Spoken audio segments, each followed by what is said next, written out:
America, the car is king. Route 66, drive-thrus, tailgating. The USA has a serious case of autoerotic asphyxiation. But not everyone respects our sacred American car culture. It's a little tight. That's what happens when you got a big boy, you know what I mean? So I burned rubber, headed for Tempe, a suburb of Phoenix. More turns here. To check out a neighborhood that didn't get the memo. Welcome to Culdesac, Tempe, the first car-free neighborhood built from scratch in the U.S. Wait, so there's no cars? Residents don't have cars. Okay, so it's just SUVs and trucks? No parking of any kind. What? Culdesac is a $170 million development with retail, restaurants, and housing for up to 1,000 residents. And 0 cars? There's so many reasons why walkable neighborhoods are better. So this would be illegal in your city? So we don't ban cars, we just don't have residential parking. And there's free or discounted rides on light rail, buses, Lyft, Waymo.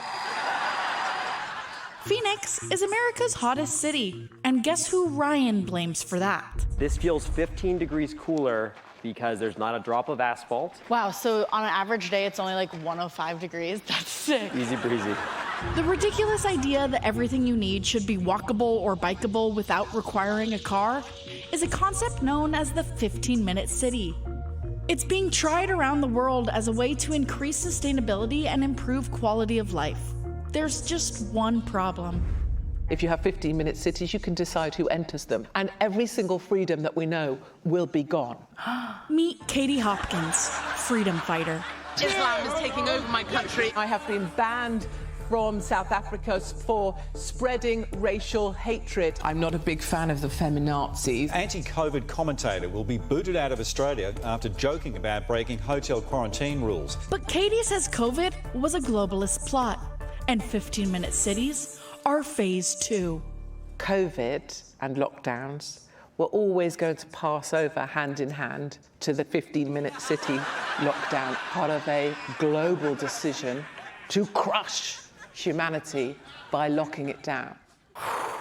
And Katie's not the only deep thinker sounding the alarm. Monitors, cameras, sensors in the street everywhere. They become 15-minute prisons as opposed to 15-minute cities. These 15-minute city truth seekers say that walkable neighborhoods are just the first step of permanent worldwide lockdown. It's about our global overlords deciding that the majority of humans, actually billions of them, are just useless meat eaters. When you say global overlords, who are you talking about? Is it the government? Is it the deep state? Is it Big E-Bike? The powerful people that control this planet. They want to turn us all into a barcode. They want to be able to control where we go, how we go, when we go, what we can access. They will put us in confined spaces, Culdesac, and they will just mine us for our data in order to help program future AI.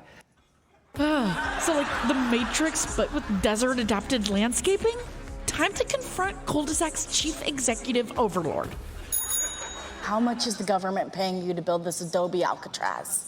Actually, government regulation is one of the biggest barriers we faced. What? A lot of the reason we don't have walkable neighborhoods is because of zoning, and that's When where you say zoning, are you referring to herding people into their zones so they can never leave?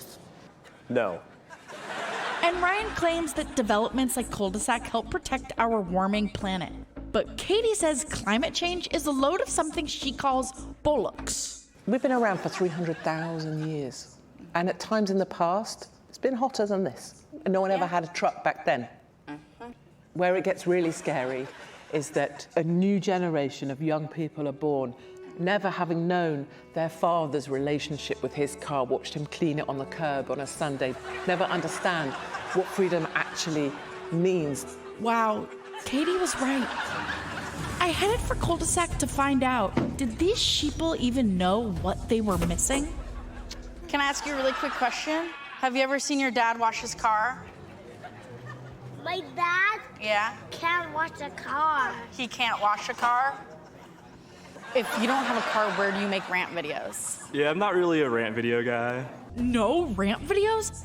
So how do you stand up to tyranny? I should be allowed to drive my truck onto the rides at Disneyland.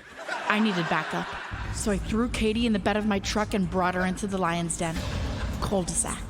With Katie's razor-sharp intellect, she could identify threats that most rational people would miss. Look up. Camera. Oh my God.